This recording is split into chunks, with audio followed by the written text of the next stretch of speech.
মাউনি তুমি আজকে কি রান্না করবে? স্যুপ। কি soup? Vegetable soup. Vegetable soup. দেখি তুমি কি কি দিয়ে আজকে স্যুপ রান্না করবে। এই চিংড়ি মাছ, মুরগির মাংস আর ভেজিটেবল, ফ্রেশ ফ্রেশ ভেজিটেবল আমি দেব। Okay baby.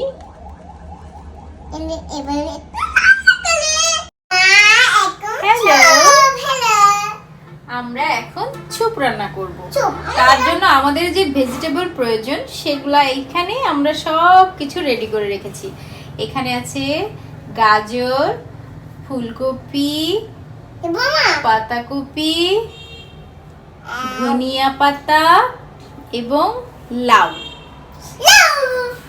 এবং এগুলো সব কিছু একই সাইজের করে কাটা আছে। আমরা এখন কি রান্না করব?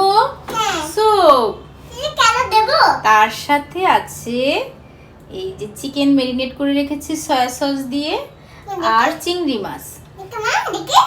সাথে একটু লাগবে বাটার, একটু কর্নফ্লাওয়ার,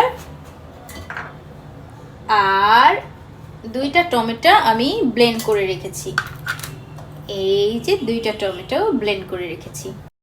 চলুন এবার রান্নাতে যাওয়া যাক। কিভাবে আমরা স্যুপ রেডি করি আপনারা দেখে অবশ্যই বাসায় রান্না করবেন এবং খেতে অবশ্যই মজা হবে। তো লেটস গো।